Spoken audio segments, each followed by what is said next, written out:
സംസ്ഥാനത്ത് നാളെ അതിതീവ്ര മഴ മുന്നറിയിപ്പാണുള്ളത്.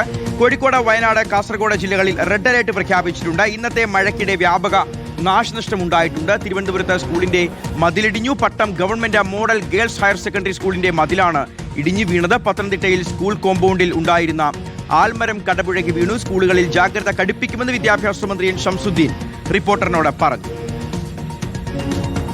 ഞാനിപ്പോ നിങ്ങൾ പറയുമ്പോഴാണ് അത് അറിയുന്നത്. ഏതായിരുന്നാലും ആ കാര്യങ്ങൾ പരിശോധിക്കാം. അതിൽ അപകടാവസ്ഥയിലാണെങ്കിൽ അത് പൊളിച്ചു നീക്കാനും അതുപോലെ തുടർന്ന് പ്രശ്നങ്ങളില്ലാതിരിക്കാനുള്ള ജാഗ്രത കാണിക്കാം.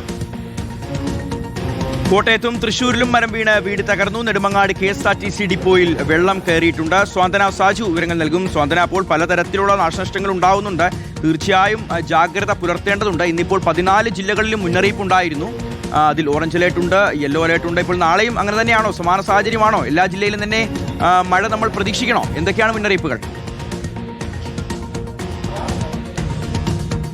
കാലവർഷം കനത്തുകൊണ്ട് തന്നെ ഇരിക്കുകയാണ്. കഴിഞ്ഞ ദിവസങ്ങളിലെ പോലെ തന്നെ സമാനമായ രീതിയിൽ ഇന്നും സംസ്ഥാനത്തെ എല്ലാ ജില്ലകളിലും മഴ ലഭിക്കുന്ന ഒരു സാഹചര്യം തന്നെയാണ് ഉണ്ടായിരുന്നത്. വിവിധയിടങ്ങളിൽ, പ്രത്യേകിച്ച് വടക്കൻ ജില്ലകളിലൊക്കെ തന്നെയും സാരമായ രീതിയിൽ തന്നെ ഇന്ന് മഴ ലഭിച്ചിട്ടുണ്ട്. നാളത്തേക്ക് വരികയാണെങ്കിൽ നാളെ ഇപ്പോൾ വിവിധ ജില്ലകളിൽ റെഡ് അലേർട്ട് പ്രഖ്യാപിച്ചിരിക്കുന്ന ഒരു സാഹചര്യമാണ് ഉള്ളത്. സംസ്ഥാനത്ത് അതിതീവ്ര മഴയ്ക്കുള്ള സാധ്യത നാളെ ഉണ്ട് എന്നാണ് കാലാവസ്ഥാ വകുപ്പ് വ്യക്തമാക്കിയിരിക്കുന്നത്.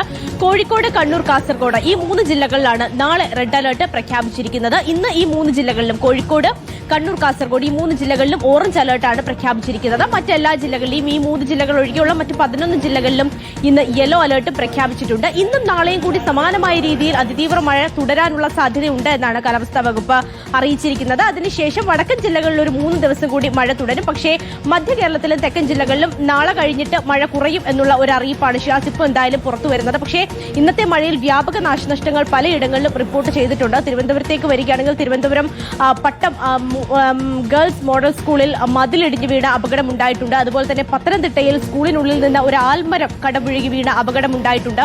അതുപോലെ തൃശ്ശൂരിലും കോട്ടയത്തും വീടിന് മുകളിലേക്ക് മരം വീഴും ഒക്കെ തന്നെയും അപകടങ്ങൾ ഉണ്ടായിട്ടുണ്ട്. പക്ഷേ ആശ്വാസകരമായ കാര്യം ഈ ആളുകൾക്കാർക്കും തന്നെ മറ്റ് അപകടങ്ങളൊന്നും തന്നെ ഉണ്ടായിട്ടില്ല എന്നുള്ളതാണ്. പക്ഷേ കഴിഞ്ഞ കുറേ ദിവസങ്ങളായി മഴയായിരുന്നു. ഇനി വരുന്ന ദിവസങ്ങളിലും മഴ തന്നെ ആയിരിക്കുമെന്നാണ് റിപ്പോർട്ടുകൾ പുറത്തു വരുന്നത്. അതുകൊണ്ട് തന്നെ ഇനിയുള്ള മഴ പെയ്യുമ്പോൾ കൂടുതലായും അപകടങ്ങൾ ഉണ്ടാകാനുള്ള സാധ്യതയുണ്ട്. പ്രത്യേകിച്ച് മണ്ണിടിച്ചിലും അതുപോലെ തന്നെ മലവെള്ളപ്പാച്ചിലും ഒക്കെ ഉണ്ടാകാനുള്ള സാധ്യത ഇനിയാണ് കൂടുതലുള്ളത്. അതുകൊണ്ട് തന്നെ മലയോര മേഖലകളിൽ താമസിക്കുന്ന ആളുകളും അതുപോലെ തന്നെ തീരദേശ മേഖലകളിൽ താമസിക്കുന്ന ആളുകളും ഒക്കെ തന്നെയും ജാഗ്രത പാലിക്കണം. അതുപോലെ തന്നെ അപകട സാധ്യതാ മേഖലകളിൽ താമസിക്കുന്ന ആളുകളാണെങ്കിൽ ഏതെങ്കിലും തരത്തിലുള്ള അപകടം അവിടെ ഉണ്ട് എന്നുണ്ടെങ്കിൽ മാറി താമസിക്കാൻ ജില്ലാ ഭരണകൂടത്തിന്റെ അടക്കം നിർദ്ദേശം അനുസരിച്ച് മാറി താമസിക്കാൻ തയ്യാറാകണമെന്നുകൂടി കാലാവസ്ഥാ വകുപ്പ് നിർദ്ദേശം നൽകുന്നുണ്ട്. അതുപോലെ തന്നെ മത്സ്യത്തൊഴിലാളികൾക്ക് നാളെ വരെ ഇപ്പോൾ മത്സ്യബന്ധനത്തിന് വിലക്കും ഏർപ്പെടുത്തിയിട്ടുണ്ട്. ശരി, സ്വാന്തന സാജു ആണ് വിവരങ്ങൾ നൽകിയത്. അപ്പോൾ സ്വാന്തന പറഞ്ഞതുപോലെ തന്നെ നാളെ കോഴിക്കോട്, വയനാട്, കാസർഗോഡ് ജില്ലകളിൽ റെഡ് അലേർട്ടാണ് ഉള്ളത്. ഇന്നത്തെ മഴ മുന്നറിയിപ്പിൽ മാറ്റമില്ല എന്നുള്ളതാണ്. അപ്പോൾ നാളെയും കൂടി മറ്റെല്ലാ ജില്ലകളിലും മഴയുണ്ടാവും. പക്ഷെ മറ്റന്നാളോടുകൂടി മധ്യ കേരളത്തിലും തെക്കൻ കേരളത്തിലുമൊക്കെ മഴ കുറയാനാണ് സാധ്യത.